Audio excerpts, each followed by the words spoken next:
what does life look like in your kind of early stages of your career? Zoe, it was hard, man. I was always academically guided. So, coming from a Yoruba household where schooling and academia is really important. It doesn't matter if you're from working class, middle class, upper class.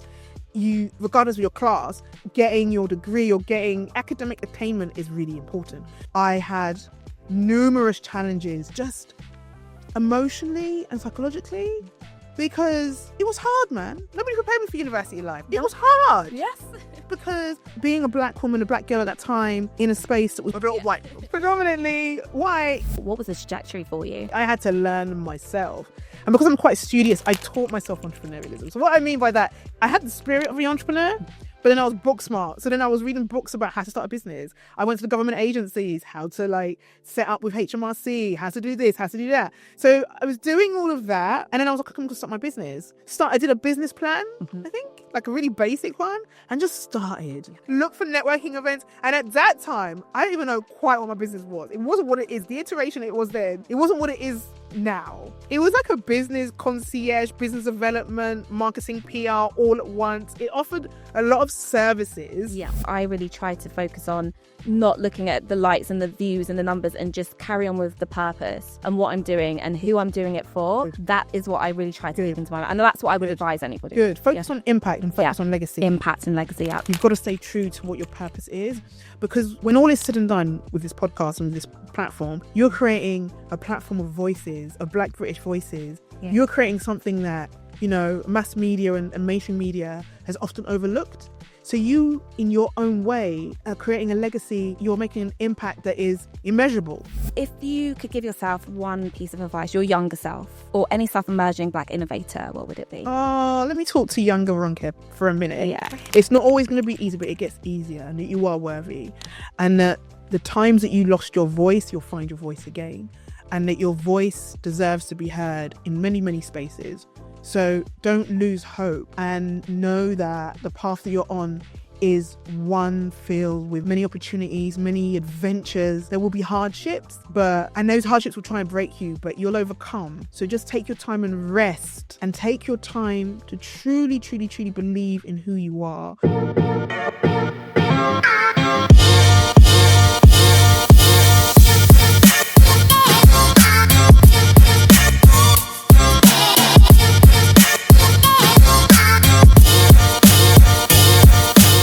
Hey Black Circle family, and I am so pleased that you are once again joining us, and I have my fantastic guest today, Ronke Lawal. Welcome. Thank you for having me. I'm so excited to be here. Oh, I'm so excited to have you, and I know we're going to have a great conversation, but let me intro you properly.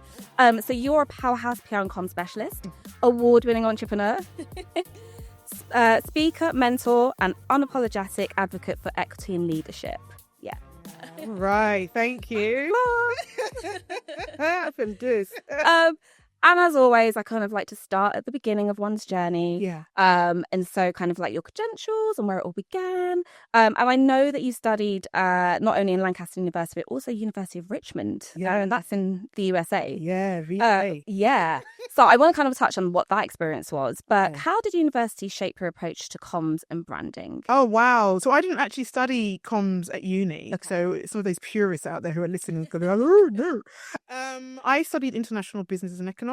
So that's really quite and but what I saw from that course and from studying international business was the importance of communicating effectively and how it's integrated into every aspect of business.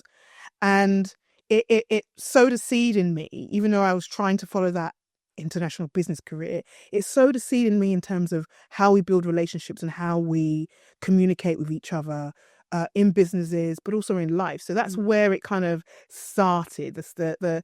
I conceptualized, there was a little bit of a conceptualization of who I am today back then, but yeah, it didn't quite get there until quite a way away. Right. And so I mentioned that you studied at Lancaster University, and then there was Richmond. Yeah. So what happened between the two? Well, so I was really intentional. So I grew up in Hackney. I was born and bred, East London, Hackney babe. Love Hackney. Don't really like the council, but that's okay. I forgive them. I know what public service is like. I forgive them. Yeah, I hear it. So I was intentional about looking for a course that was international. because I knew that coming from a marginalized and disadvantaged background, I needed to find opportunities that would open my worldview. So I was looking for courses, any university degree that was in alignment with business, that would take me away or allow me to experience something new and bold outside of Hackney, right? So Lancaster had an amazing course, which was a 3-year course, and I could do the first year in Lancaster and 1 year in an American university, and my final year back in Lancaster. And so that's how I ended up in Richmond.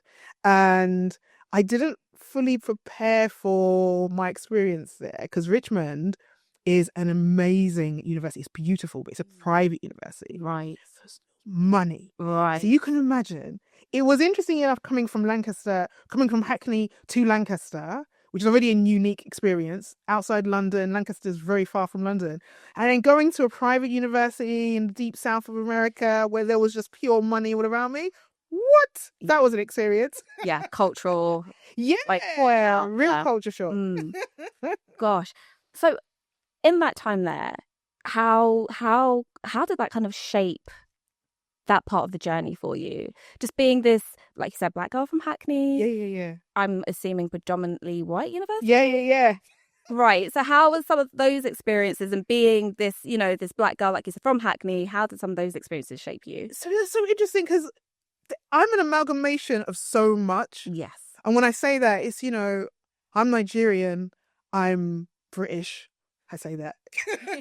I am, but, it comes with a lot of things. Yeah. But born in Hackney and having my Nigerian identity, working class, born in Hackney, and then I grew up in the 80s.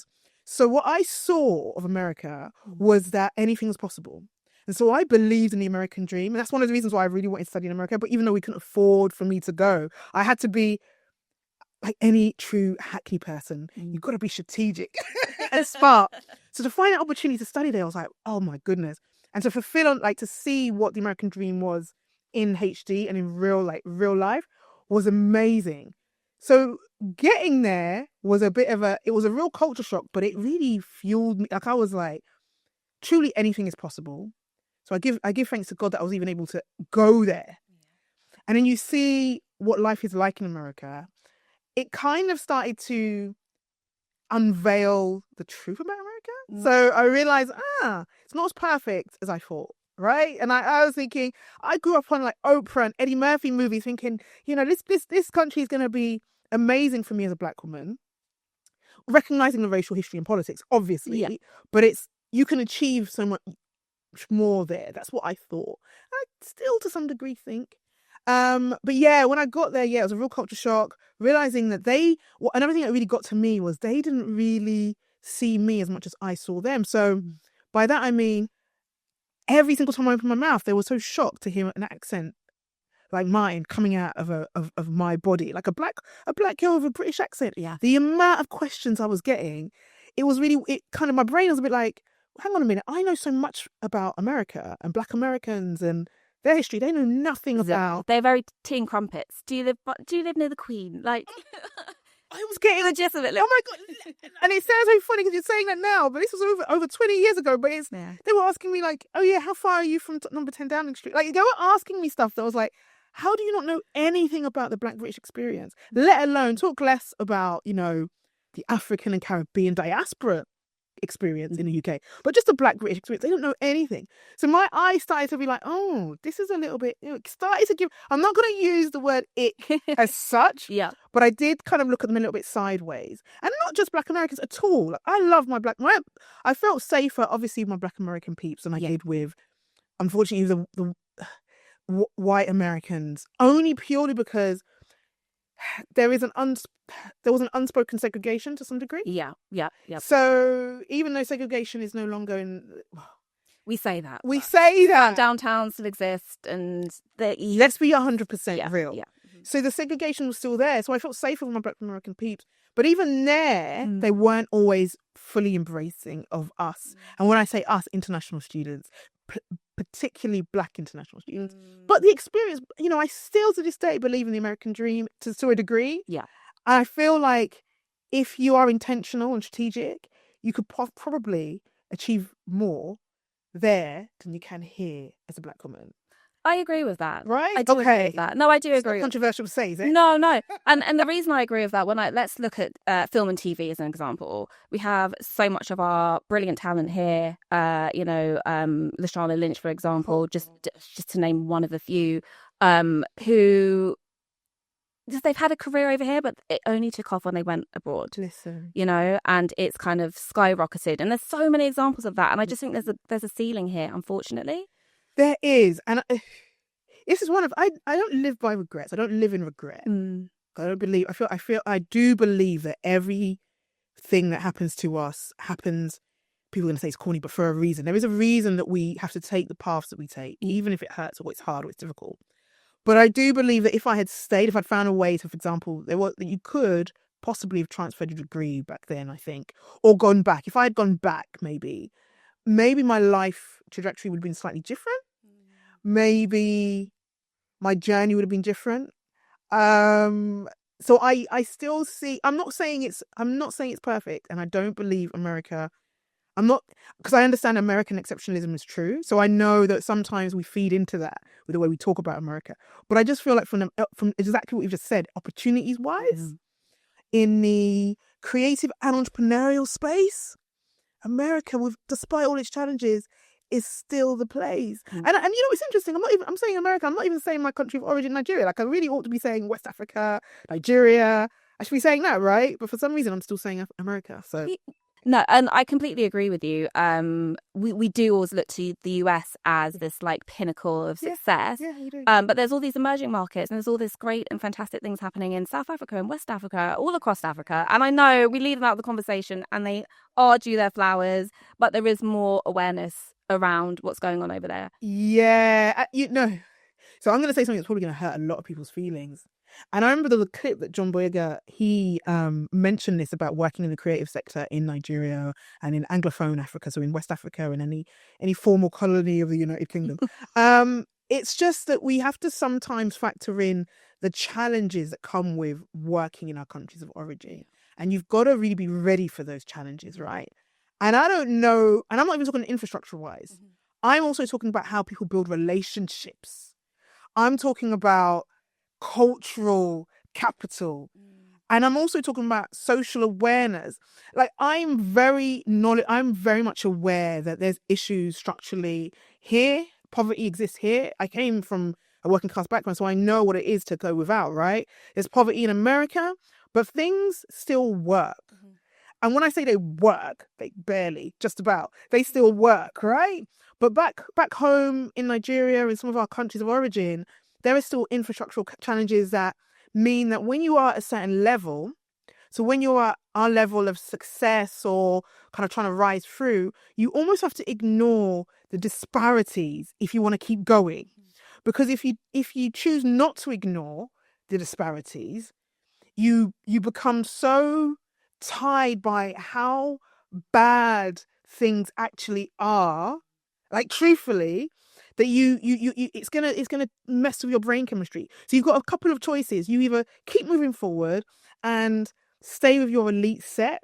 So I know in Nigeria, I can only speak for Nigeria, there's an elite set of distinguished entrepreneurs and creatives who are doing really, really well. Or you want to be more socially conscious, but by being socially conscious, it means that you are trying to bridge that gap, and it can be really challenging. Yeah. And so I'm not saying I'm not speaking about this from a selfish perspective. I'm just being as honest and realistic as I can be.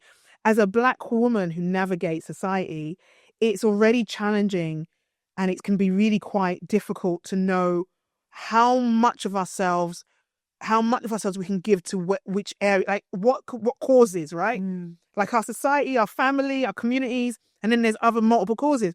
So sometimes in order for us to survive in capitalist societies and structures, we have to, I'm not saying pick a battle, because I do believe we can still have multiple interests and multiple causes, but we kind of have to decide where do we place ourselves, and then what are the things we're going to give up. So this is why I've probably stayed here, because, and it means giving up maybe what I could have had in the US, I don't know, or I could maybe have in Nigeria, I don't know, but I'm staying here because there's a reason, from my perspective, that God wants me, has planted me here. There's that keeps me in the UK.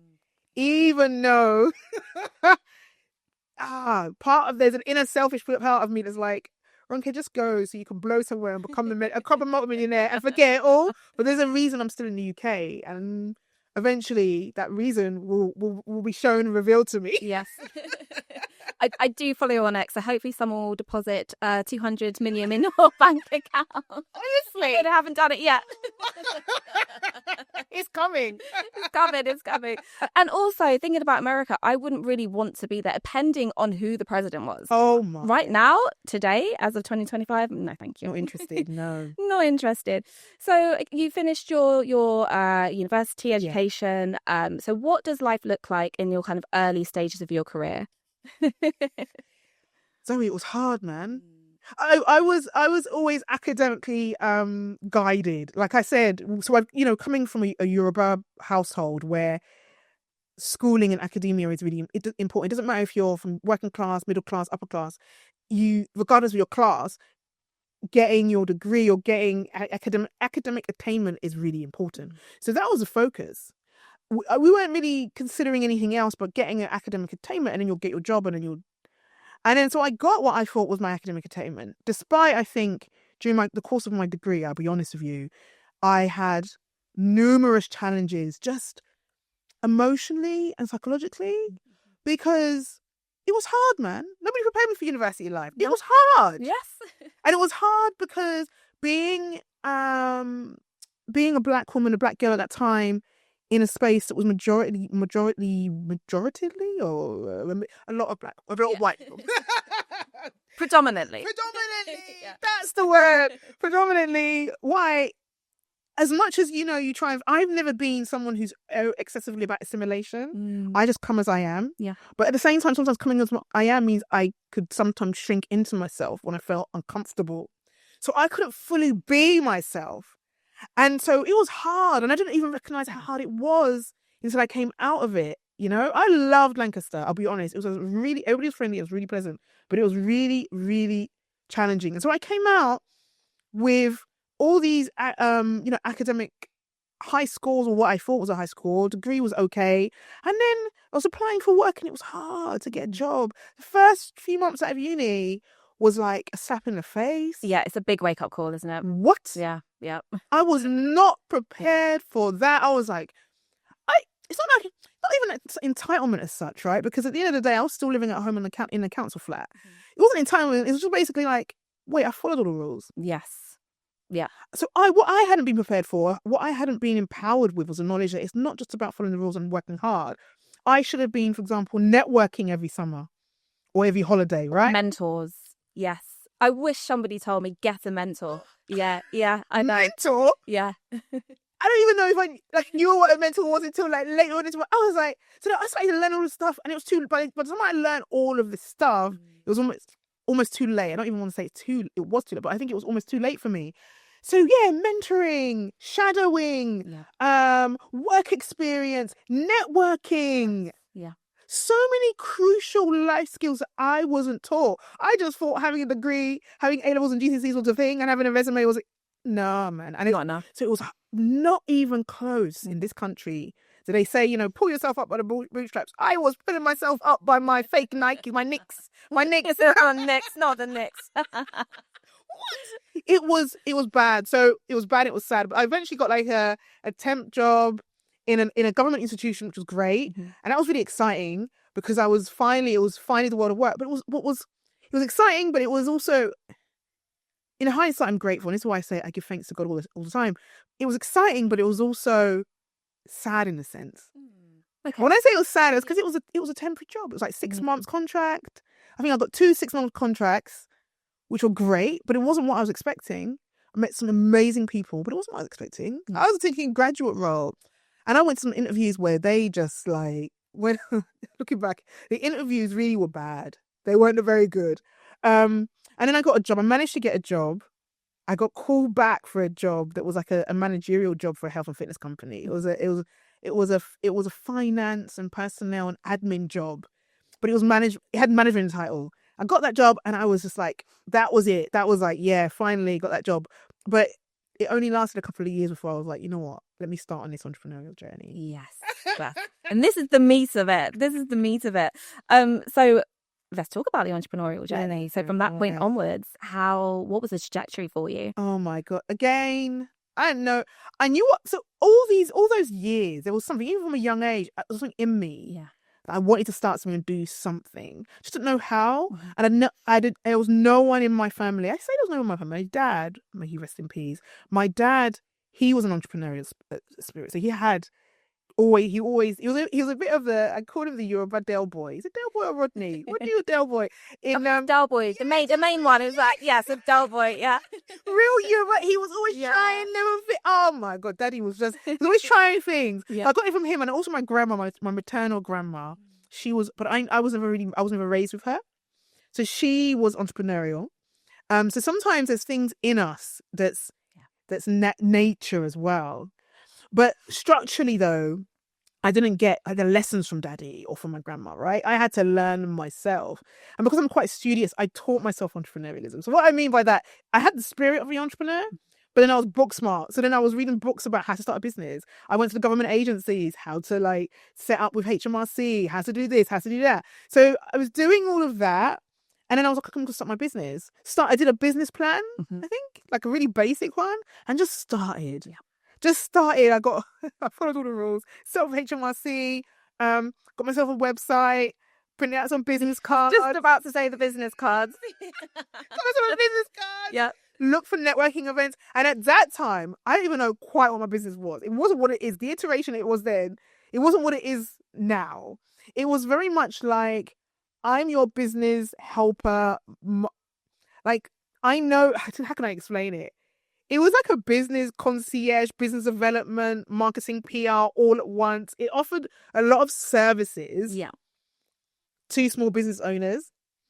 And I was trying to do too much for too many people because I wanted to impress. And I think I internalized that I needed to impress people because they're not going to take me seriously as a working class Black woman coming into these spaces. So I had this business name that was very what I thought very serious. Website was very serious, but because I didn't quite know what it was I was offering, and I'm being very honest, and really this is like a reveal. I don't know if I'm on the edge of it. I think I was just winging it. Yeah. I had no fallback plan. I had no investment. The investment came from the salary that because I quit my job as well. So it came from the salary that I'd been saving and just invested in my business. And then, funnily enough, again, this is God is I ended up getting clients just came to me from networking. I did some advertising online. I think I could be wrong, but I feel like I even paid for a half-page advert in the local Gazette. I love that. That's innovative. That's innovation. That's thinking how can I get myself out there? Honestly, I was on business forums before there was LinkedIn. There were business forums. Before there was social media, it just has to be out there. So that's what I was doing. And so I was starting, but the PR element of the business services that I was offering was always a thing that people came to me for. And I was a little bit PR, I didn't know enough about. I knew about PR, don't get me wrong, but I didn't know. I knew more about business management and structure because of my degree than the PR and comms side. I knew about it, but the academic side of it, yes, I wasn't 100%. So I had to teach myself on the go because clients kept on saying I was very good at that side naturally. So that's where it came. And it took a while before I eventually remodeled the business to what it is now, to Ariatu PR. And even now, so I know I'll give you another little bit exclusive. I'm realizing that I've molded the business even more to me. So even now, I'm becoming more in alignment with myself as a business. And it sounds really almost abstract, but Ariatu PR exists, but then there's Ronke Lawal. Yes. And as a brand, I've noticed there's a lot of power in who I am. Yeah. And so now I'm capitalizing on that. And I'm pivoting and I'm seeing there's power to that. And so the future is bright, but the future is going to be more me. Yeah. Me. This is a great segue because we're going to come on to now kind of like what we should as change makers and people who kind of think about their comms and their branding, especially personal branding, which is huge at the moment, what we can think of and how we can help ourselves. So kind of firstly, let's start about the difference first between PR, comms and branding. Wow. So public relations at its core is about the relationships that we're building with our core audiences, right? So this is why it's a lot more, how can we put it? There's a lot more intricacies to PR than perhaps marketing and advertising, because they're quite on the nose. Any marketeers and advertisers can get upset, but it's true.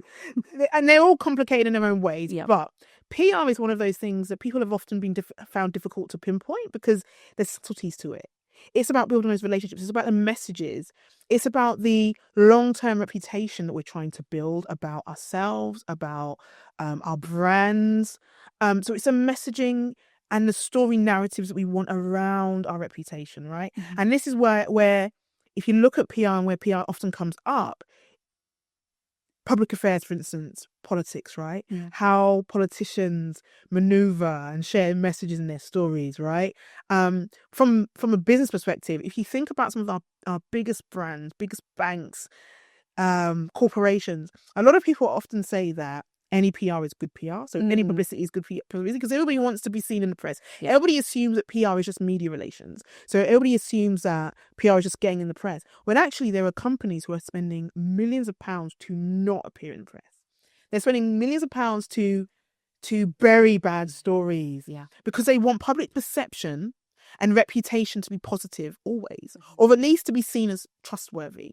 So even if they make a mistake, they want to be able to control the narrative around that mistake as much as possible, unless it goes so bad that they cannot, contain it. But you'll find that a lot of PR and communications is firefighting and protecting image.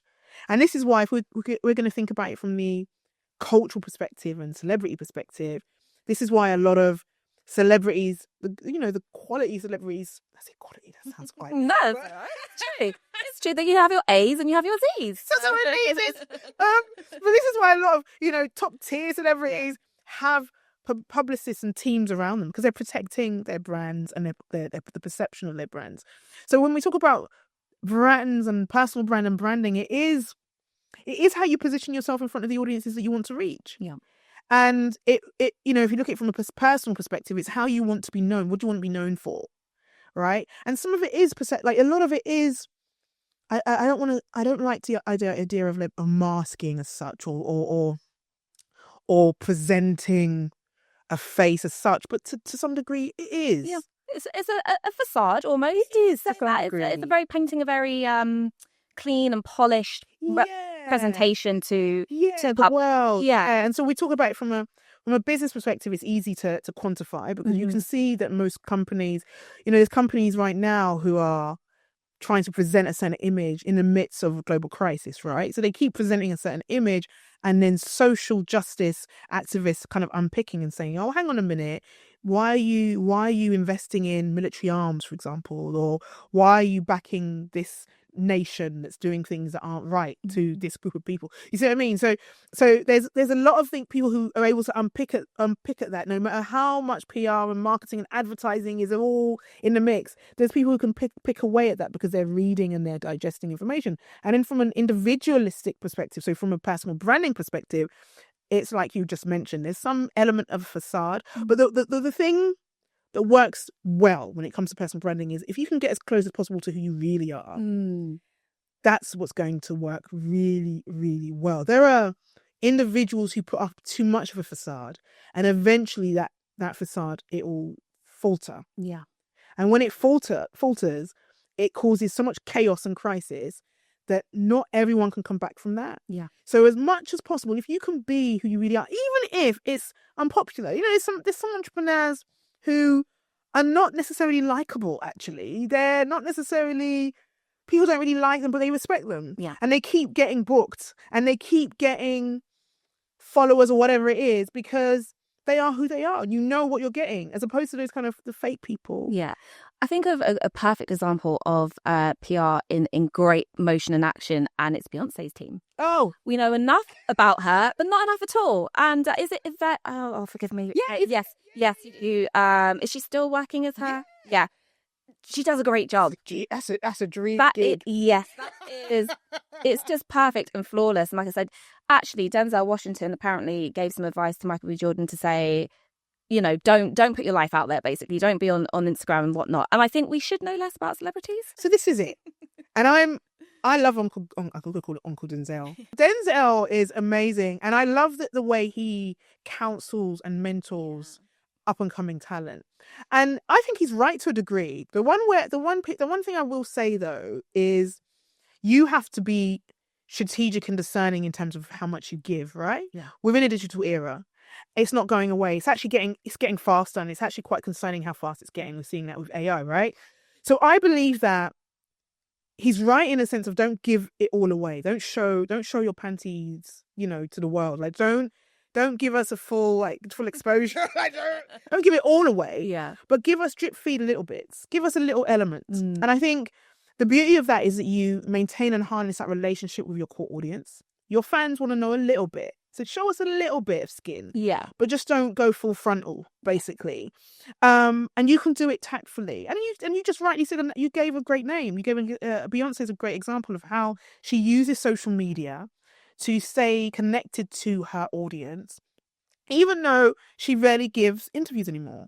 And so someone like Michael B. Jordan or any celebrity, just drip feed little by little. Give us a little bit of what we want, without giving us too much, and you'll keep your fans happy. You'll keep people happy. That's where I see it anyway. I think it's that old school Hollywood allure and mystery that we just don't have anymore. We don't. And to maintain that star quality, I think we should think about bringing that back. Yeah, sure. I agree with you, but I do wonder if we'll ever get it back. Yeah. But I agree, unless the whole digital space and landscape changes, we're never going to really get it back. Well, this is why you can curate what you want people to see and know about you, right? And this again, I guess Beyonce is a great example of that. So you can she's managed to use digital spaces to create what she wants her fans to know. And it works really well. But yeah, that old school Hollywood, I think it's gone. Yeah, it's a bygone era. Yeah. Oh, I know. So staying on the topic of branding, why is it important to have a clear message as a brand? Oh, clarity of communication and clarity of brand is so important because you want it to connect with your audience, right? You want to connect with the people. If there's too much happening, it's too chaotic and it's just too haphazard, you'll lose your message, you'll lose your sense of purpose in the midst of a very noisy and busy and attention-driven world and economy. So it's really, really important just to know and identify who you are, where you want to go, who you're trying to reach, and just focus on that. And I'm not saying don't be multi-hyphenate or don't have multiple projects on the go. Idris Elba is a really good example of that. Idris has lots of great projects on the go, but at the same time, you have to harness your brand and your message to your core audience and make sure that with that clarity, you're building credibility. And with that credibility, you're building a bond and a reputation that lasts. Absolutely.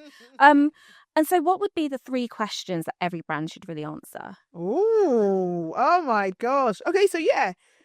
Where are you trying to get to? Yeah. Who are you trying to reach? And how are you trying to reach them? Those are the 3 questions. Yeah. So carrying on with the branding, how can people build an authentic brand rooted in their values and community?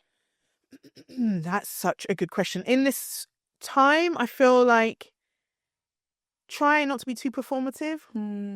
I think sometimes it could be easy to kind of get caught up in the wave of performative, whether it's activism, whether it's, get caught up in the wave of public opinion, whatever it is. Try to stay focused on who you are and your purpose as much as possible. And I always say this, something I used to say is that, activism, for example, is not a popularity contest. Right. So activism is not a popularity contest to my perspective, right? I feel like you have to be, in order to be a radical leader or drive radical change in any space that you're in, you have to be as authentic as you can be. And authenticity cannot be performed. It just is. It is, yeah. It just is, right? So you just have to be clear on your goals and clear on where you're trying to go and who you're trying to reach, who you're trying to speak to. I think authenticity is it, but it can be challenging because I think everybody becomes obsessed with following follower numbers, follower count, and how many likes they've got. And the digital world has become really infused into how people validate themselves. Yeah, and algorithms and how successful you are based on what the algorithm is driving. And I just as a personal perspective, I really try to focus on not looking at the likes and the views and the numbers and just carry on with the purpose and what I'm doing and who I'm doing it for. Good. That is what I really try to keep into my mind. And that's what I would advise anybody. Good. Focus on impact and focus on legacy. Impact and legacy, absolutely. Impact and legacy, those two things, because okay, it's great. We get all these apps design these things to give us that hit of more followers and more likes, or retweets, whatever it is. But ultimately, you've got to stay true to what your purpose is, because when all is said and done, for example, even now with what you've created here, with this podcast and this platform, you are creating an archive, right? You're creating a platform of voices, of Black British voices. Yeah. You're creating something that mass media and mainstream media has often overlooked. So you, in your own way, are creating a legacy, and you're making an impact that is immeasurable. And it can often be forgotten because people are going to look at the numbers. But I don't want you to focus on the numbers. I want you to focus on what you're doing for the culture and for our communities. You've created an archive for, those of us from the African and Caribbean diaspora, first, second, third generation. We can look back at what you've created here with so much pride, because we're going to be able to show our children and our grandchildren, and there's going to be a digital footprint of our voices. So I'm almost giving you your flowers now. So thank you for that, right? Because we need individuals like yourself, Zoe, to create things from almost from nothing and from humble beginnings. And no matter where it goes, where it takes you, just know that you have really left an impression and you're making an impact. So thank you. I don't want to get emotional, but thank you. And I was saying off camera that actually you are quite a big reason why this podcast exists. Wow. And I, like I said, I follow you on I was going to say Twitter, but it's X. And I came across and you were saying, I think he was advertising or something like a consultancy. Yeah. So I was like, okay, no, this sounds good. And I checked the website. I was like, no, this is good. So I booked a consultancy course with you and told you what I was trying to achieve, and you were just like, get yourself out there, do A, do B, do C. And then I was like, okay, that actually makes sense. And so it was just that encouragement and that roadmap that you gave me to be like, follow this, get yourself out there, the encouragement as well. And I was like, okay, if I'm going to do this, I'm going to do it properly. So I was like, I give you back your flowers. Wow. For the motivation and the encouragement for me to sit here and do this. And you hit the nail on the head. It is about me archiving and controlling a narrative that is often so biased and against us, and just highlighting like all the amazing, brilliant Black talent that we have here in the UK. So no, that's yes. Thank you. So what tips can you share for crafting a compelling origin narrative and thought leadership? Whoa, wow. So giving everything away now. Yeah. Oh. Just small, doesn't it? So what I want people to do is identify what parts of their identity or their story and their journey are compelling, right? What are the parts of their story and their journey that will connect with people? And when I say people, they have to know who they're trying to reach and who they're trying to speak to. So just identify your audience. Know what parts of your journey are relatable and will connect with them, and start to figure out how you're going to reach them. And if that means you have to either be offline and go out to events and conferences or whatever it might be, creative spaces, fine. It might mean that you might have to create your own events or create something of your own, fine. Or you have to actively engage in social media, even if you're resistant to it. Sometimes the thing that we're resistant to is the thing that's going to lead to our greatest breakthrough. So you have to figure out, okay, how can you change your mindset about this thing? And why do you have your mindset about this thing? Sometimes people say, oh, I don't like X, or I don't like Instagram, or I don't like LinkedIn because it's X, Y, Z. But actually it's because they feel like an imposter on some of those platforms, like LinkedIn, for example. They might feel like every time I log on, someone's winning an award. It's like, well, it's fine. That should be fuel for you. To you can use to navigate yourself, to motivate yourself as well, to achieve great things. So decide on which social media platforms you can utilize in order to amplify your message. And what I will say is do an honest audit of yourself and who you are, of yourself. So if it's a personal brand audit, do an honest audit of your personal brand identity, like everything, even if when it comes down to optics, like how you look. I know it sounds really superficial, but sometimes how we present ourselves can be a barrier to how we show up in a space. We use how we dress or how we look to hide and shy away and be a shrinking violet sometimes. Especially as women, sometimes we do 100%. Yeah. So if it means you've got to invest in a new wardrobe, invest in a stylist, do it, right? If it means, if you're shy and you don't like to speak in public, get yourself a coach or a public speaking coach, or go to more events, or watch YouTube videos or listen to podcasts like this, where you're listening to people who are speaking and you learn from their journeys and practice. And actually, podcasts like this are actually another way of coaching yourself and being, motivated and mentored, because you might not be able to find a mentor. Because my next piece of advice was find a mentor or a coach or a sponsor or somebody who can guide you through your journey. But podcasts like this, platforms like this, are actually ways in which you can build your courage and your confidence in a space when we're talking about your brand. And I'm talking very much about personal brand here, but we can even talk about your business brand or whatever brand it is. I guess you can use some of what I've said to relate to other elements of your brand as well. You can adapt it and apply it. When we're talking about PR tactics for visibility, what would be your advice for brands to kind of get featured in the press or the media? Is that the right route to go down? Are we thinking more social media now? Like, what would you advise in this day and age? Yeah, in this day and age, the social media is media now. Yeah. So it's integrated. There's no getting away from it. I always say to clients, like, there is no point in overlooking the power of social media. Journalists look for stories on social media. What's going viral and trending on social media gets featured by mainstream media press. So there's no point in overlooking it. It's all integrated. And even mainstream media outlets use social media to engage. I've seen it. So it's all one and the same thing. Yeah. So I would say definitely make sure that you are clear on how you're using social media. You can either be the story or you can create a story. So find something that's juicy about your brand narrative that you can amplify, whether it's on social media or directly to the press. And, I talk a lot about, I'm still very academic in my approach sometimes, so I still use press releases, and some people are going to be like, oh, this is so old and archaic. But I still quite like the idea of summarizing a story in a press release. But I am very conscious and very aware that press releases are old school. So you don't necessarily need a press release, but you do need a story. Like, what is it when you consume the media? What makes you stop? Like, think about it. I always ask my clients to just take a minute to take stock.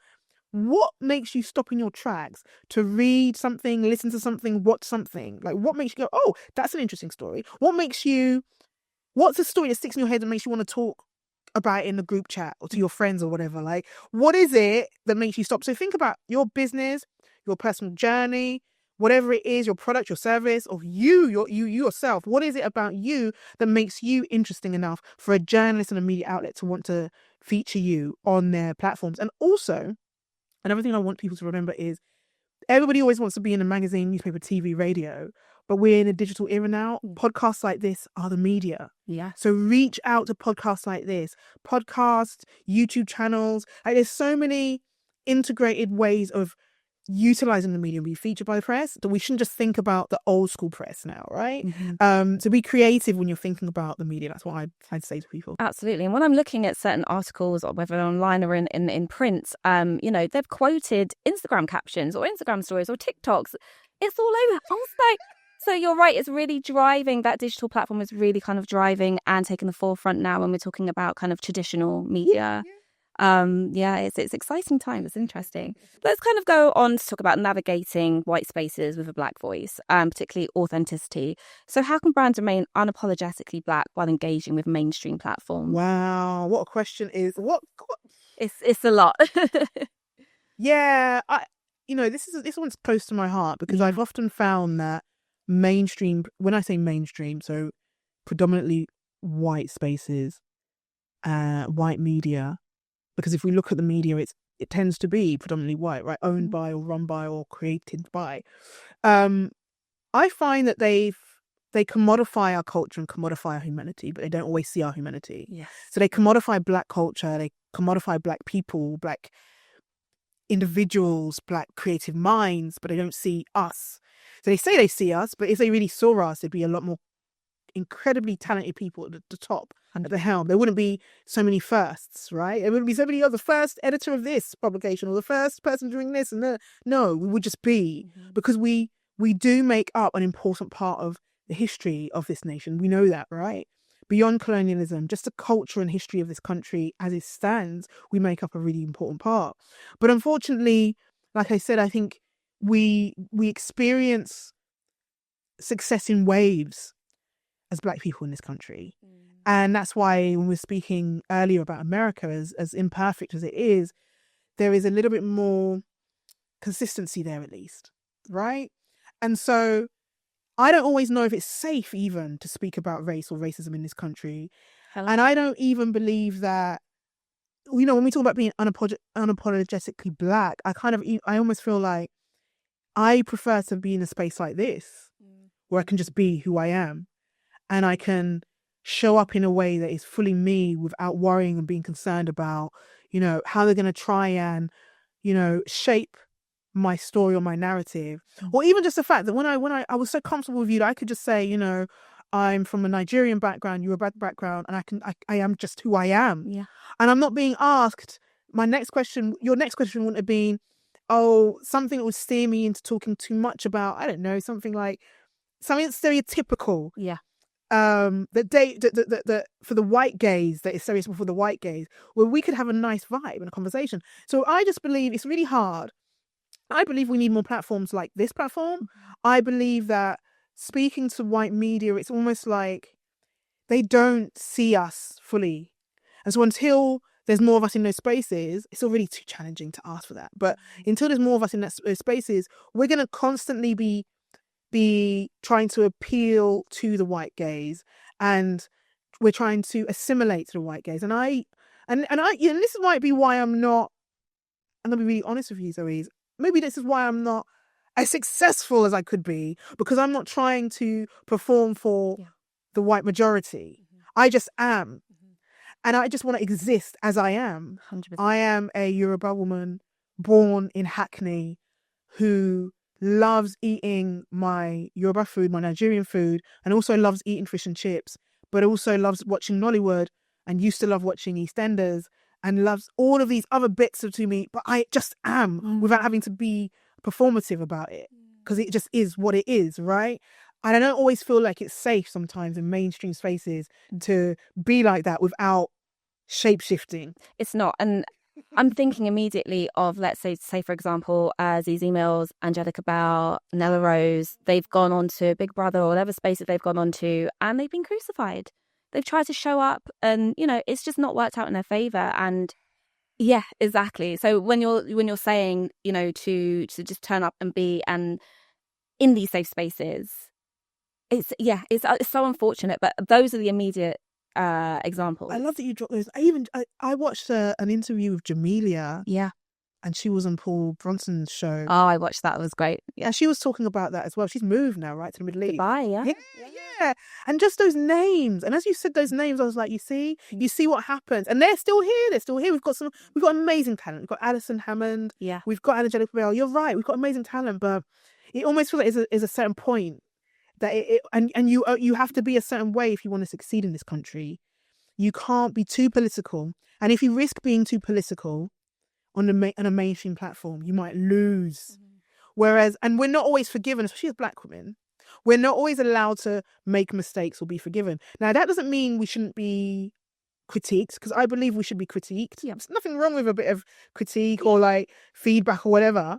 But sometimes we get it harder.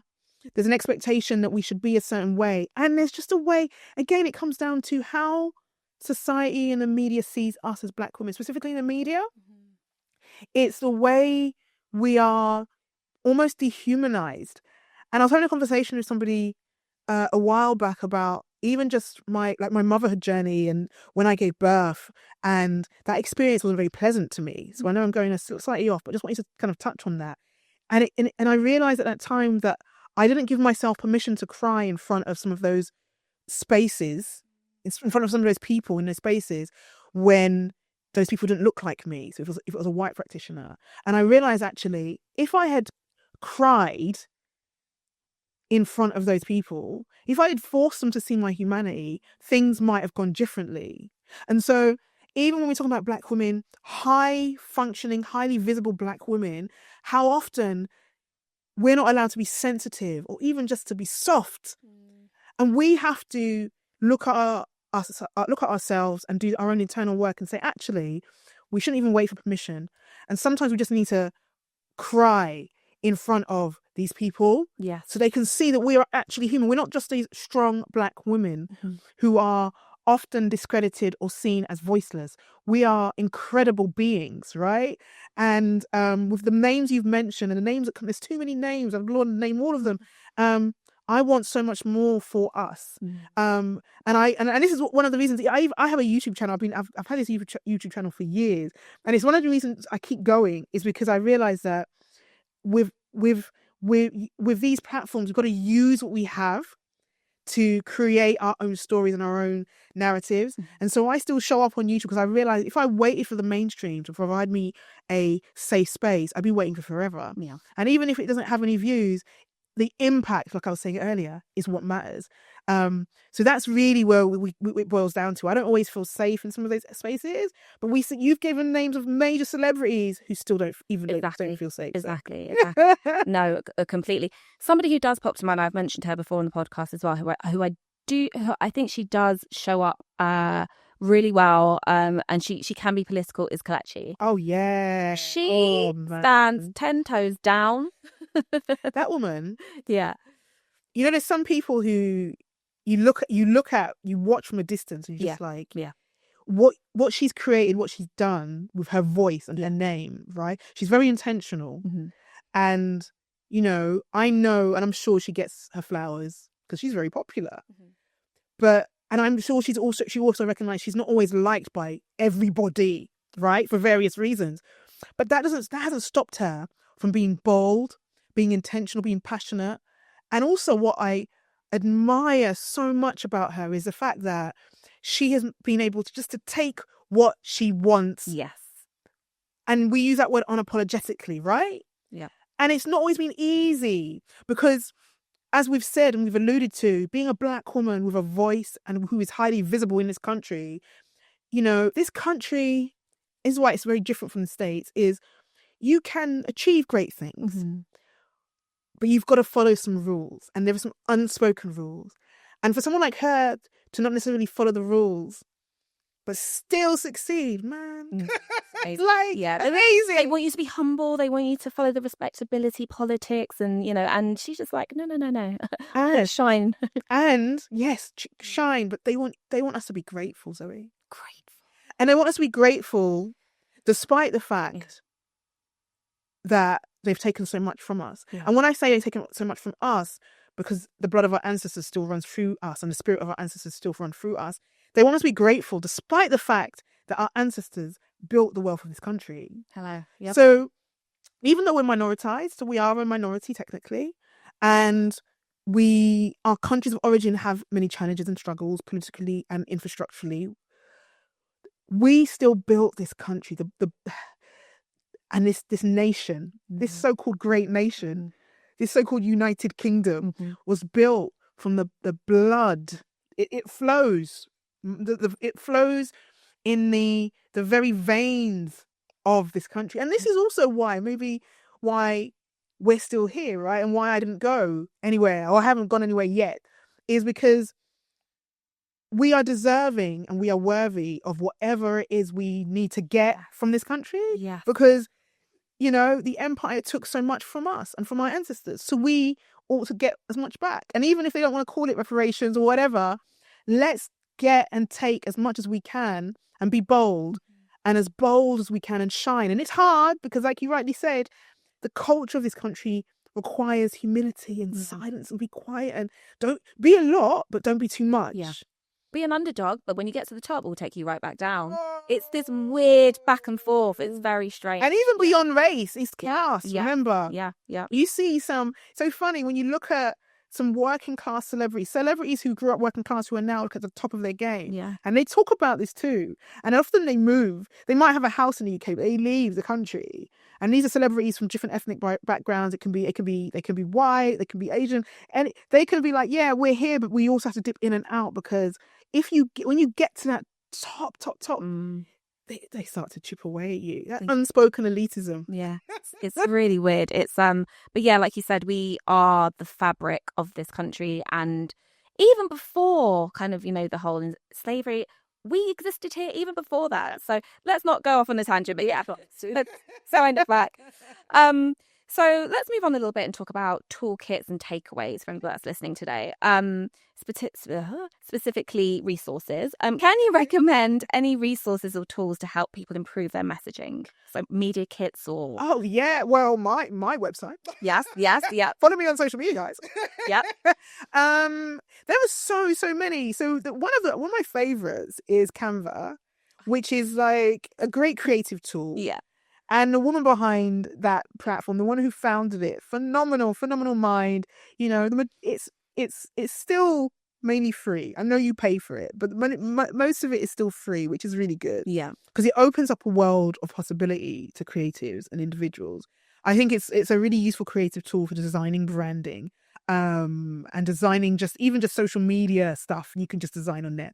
One of my other favorites is Squarespace. Now, Squarespace, whether you've got an individual brand or a business product or a service, Squarespace.com offers a lot of resource. It's a great web development platform. And I don't want any web designers out there to get upset, but it is useful. It is useful. And you can still use your own web designer to tweak it and change designs, right? I'm really, really passionate about just using any tools and resources that you can find online. So any podcasts like this, any YouTube channels, any online magazines, and find community. So I'm a real big fan of Black Ballad, which is for Black women in the UK, Black and mixed race Black women in the UK, and it's a community beyond being a media outlet. And that is such a phenomenal, like Toby and her husband have done a phenomenal, they really have, really, really great job, because with that, they've provided a resource where you can learn, be informed, find safety. There's so much there that you can get from that platform. And so looking for communities like that, so it might not be Black Ballad, it could be other spaces, but looking for community is a really important thing to do if you're looking for resource. Absolutely. And if we're thinking about some shares for listeners, so something they can do this week to improve their brand, comms or PR, what would one thing that you could share and say, do this, start with this? I'd say get your camera out and do at least 3 videos talking face to camera, saying something that is meaningful and matters to you. Just 60-second clips. And then what I really dare you to do is post at least one of those clips. As a reel, as a TikTok, on your LinkedIn, Twitter, whatever it is, post it. Get out of your own way. Yeah. Like, what is the worst that's going to happen? The funny thing is, people are like, oh, nobody's going to watch it. Well, isn't that a good thing then? Because if you're embarrassed by it or scared, then no one's seen it. Yeah. And then if it goes really well, the whole world can see it. So it's a win-win. It's a win-win. And I always say as well, if your platform's really small and you're just starting out, make all the mistakes now because no one's watching, so it's fine. And delete it after. Exactly. Or just archive it, get rid of it. It's fine. So, and lastly, can you share one myth to unlearn about personal branding or PR? Oh, that you have to. One myth that you have to unlearn is that you have to be, you have to put on a mask or pretend to be like your favorite celebrity or entrepreneur.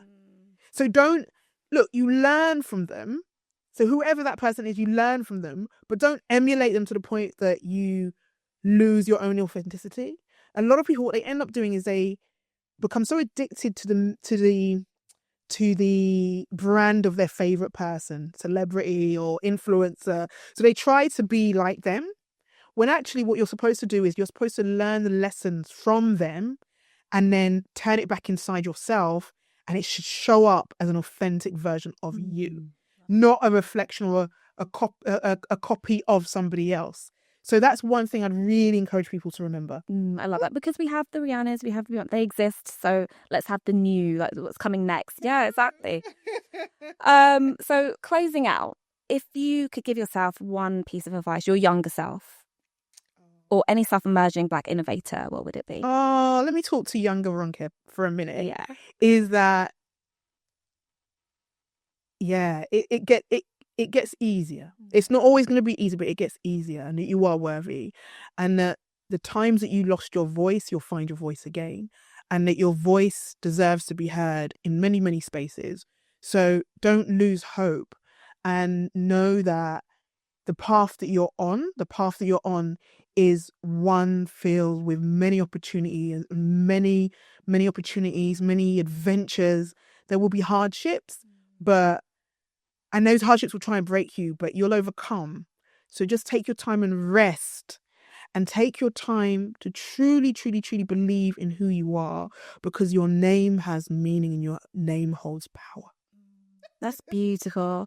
That's beautiful. And we thank younger Ronke for getting older Ronke to where she is today. Thank you.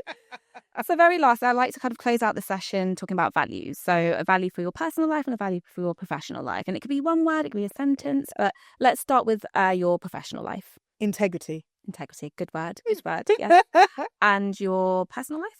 Oh, my personal life. Oh, yeah. I was going to say spice. I like to be a sauce. That's it. Spice and sauce. That's my personal life. I love that. I love that. Yes, spice and sauce. Ronke, thank you so much for coming on. And I was really, all week I was looking forward to this conversation. It hasn't disappointed. So thanks so much. Thank you. If people want to follow your journey, where can we find you? Online. Google me. It sounds so, honestly, Google me. I'm really impressed with my digital footprint. So please do Google me. But I've got a website. I'm on socials. I'm on YouTube, X, Instagram, and LinkedIn. So. And what's your social handle? Just so it's my name. So everything. I've been really lucky. I think because I was an early adopter of a lot of social media. Yeah. I've been very lucky that literally everything has my name. So you just search Ronke Lawal and it will come up on a lot of those social media platforms. I think the only one that hasn't got my foot is YouTube, which Ronke Lawal means business, but it's all there. Okay, perfect. Thank you so much. And guys, thank you so much for joining us once again. And if you want to follow the Black Circles journey, we are on YouTube, we are on Spotify, we are on Instagram on blackcircle.podcast and the Black Circle podcast. Thank you.